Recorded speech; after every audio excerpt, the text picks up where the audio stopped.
जय श्री कृष्णा। हम सभी जानते हैं कि भाग्य से ज़्यादा कभी किसी को मिला है ना ही मिलेगा।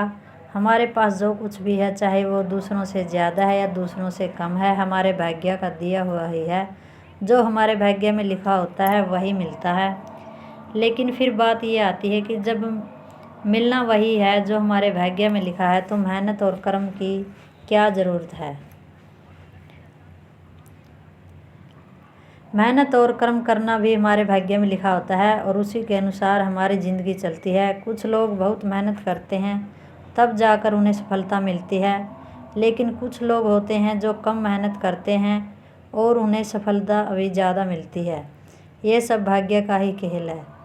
किसी के भाग्य में होता है कि वो जब तक मेहनत नहीं करेगा तब तक उसे कुछ नहीं मिलेगा, और किसी के भाग्य में होता है कि वो कम मेहनत भी करेगा तो उससे ज़्यादा मिलेगा। भाग्य के इस चक्कर को समझना बहुत मुश्किल है। बस हम इतना समझ लें कि जो होता है और जो हम करते हैं वो सब हमारी किस्मत में लिखा होता है।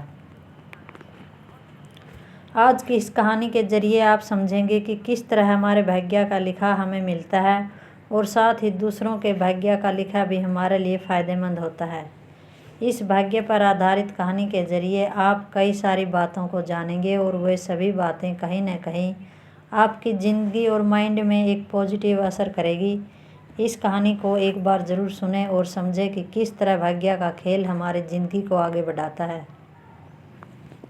बहुत समय पहले की बात है। एक गांव के मंदिर में एक पुजारी था। वो पुजारी अपना सारा समय मंदिर की सफाई, पूजा पाठ, आने जाने वालों के लिए पूजा करने में ही बिताता था। उसके परिवार में कोई नहीं था और वो अपना खाना पीना मंदिर में होने वाले चढ़ावे से ही चलाता था। वो पुजारी व्यवहार का बहुत अच्छा था। उसके मन में पैसों के प्रति ज़्यादा लालच नहीं था। मंदिर में जब भी ज़्यादा चढ़ाव होता तो उनसे दूसरे लोगों की ही मदद करता था। पुजारी मन ही मन ये सोचता था कि मंदिर के चढ़ावे से थोड़ा बहुत बचत भी होती तो भविष्य के लिए अच्छा हो जाता। लेकिन गांव का मंदिर था तो वहाँ लोगों का आना जाना कम होता था। मुश्किल से दिन भर में 5 से 6 पैसों का चढ़ावा ही हो पाता था, जिसमें से पुजारी अपने दिन भर की ज़रूरत को पूरा करने के बाद सिर्फ 2 पैसे ही बचा पाता था। और जब कभी चढ़ावा ज़्यादा होता तो पुजारी के पास कोई न कोई व्यक्ति ऐसा आ जाता जिसे मदद की ज़रूरत होती थी और पुजारी उसे मना भी नहीं कर पाता था। बहुत समय बीत गया, लेकिन पुजारी पूरे दिन 2 पैसों से ज़्यादा बचत कर ही नहीं पाता था।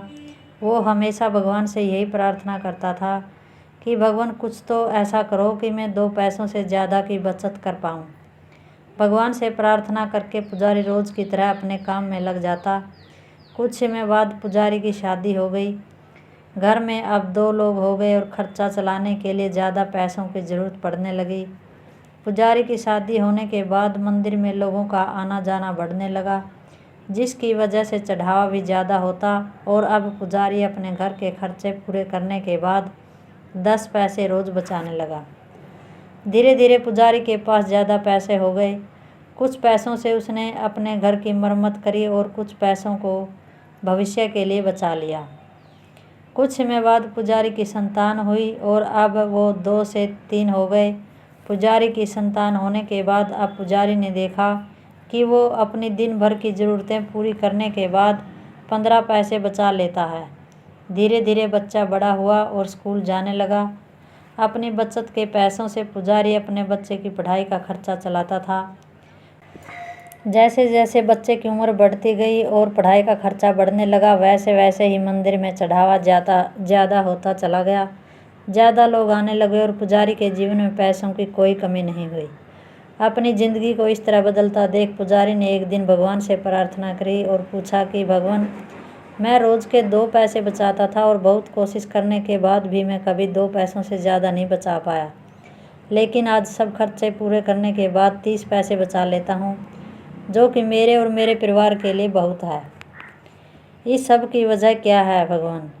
क्या ये आपकी कृपा है या फिर मेरा भाग्य? ऐसा कहकर पुजारी अपने रोज़ के कर्मों में लग गया। रात हुई और जिसमें पुजारी गहरी नींद में था, उस समय भगवान उसके सपनों में आए और बोले, भगत, ना तुम्हारा भाग्य बदला है और ना ही मैंने कोई कृपा करी है। तुमने जिस दिन शादी करी और तुम्हारे घर जो स्त्री आई, उसके आने से तुम 10 पैसे बचाने लगे, जिसमें 8 पैसे तुम्हारी पत्नी के भाग्य के थे और जिसकी वजह से तुम दोनों के पेट भर खाने और बाकी ज़रूरतों की पूर्ति होने लगी।